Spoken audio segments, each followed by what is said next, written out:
ઊભી રહી જાય ને કે જવાનું રહી ગયું મારે તો શું વળી અહીંયા તો બેટા હા 1 મિનિટ હો કરું અને ના ના જરા કામ છે એટલે વાતો તો આપણી લાંબી લાંબી ચાલશે પૂરી જ નહીં થાય કરું હમણાં કહું ને સારું ચાલ બોલો ને આંટી. હા શું નામ છે બેટા તારું? મારું નામ નયન છે.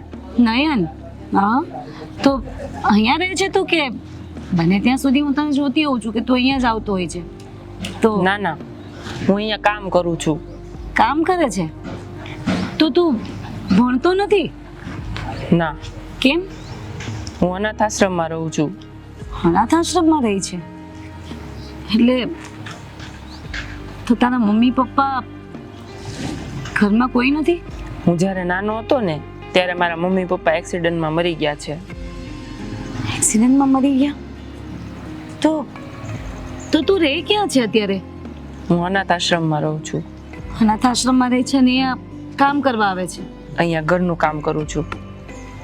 ઘરનું કામ કરે છે? બેટા તને અહીંયા લોકો કેટલા પૈસા આપે છે કામ કરવાના?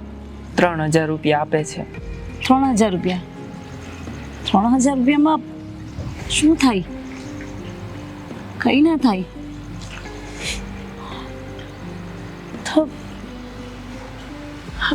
તું એના સિવાયનું કઈ બીજું કઈ કામ? નહીં, કઈ એના સિવાયનું બીજું કઈ કામ નથી કરતો. 2-3 ઘરમાં હું કામ કરવા જાઉં છું અને એ લોકો મને પૈસા આપે છે બસ. અરે અરે કુદરતની કેવી કરામત છે ને મા બાપની જરૂર છે એને મા બાપ નથી મળતા અને જેને દીકરા જોઈએ છે એને ભગવાન બાળક નથી આપતું. જબરી લીલા છો તારી. હા કેટલું માસૂમ છે અને બિચારો આશ્રમમાં રહી છે અનાથ.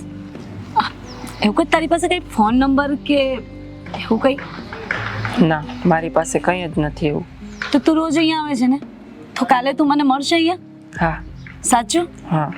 સારું, જો કદાચ હું ના દેખાઉં ને તો અહીંયા જ હું રહું છું, મને બૂમ પાડી દેજે હો ને? સારું.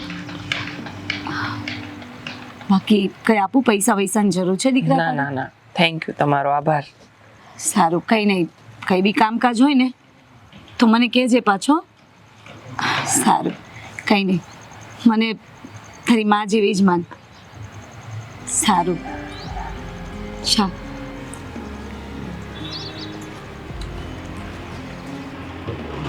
અરે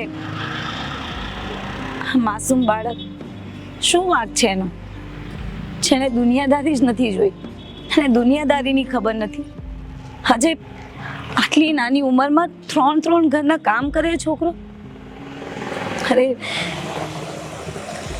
ગમે એવું કથણ કાઢવું હોય ને એના પર જીવ કંપી જાય. કઈ વાંધો નહીં, હા હર્ષાબેનને સાથે એક વખત ચર્ચા કરવી પડશે મારે. ચાલ ને એમના ઘરે જ જતી આવું.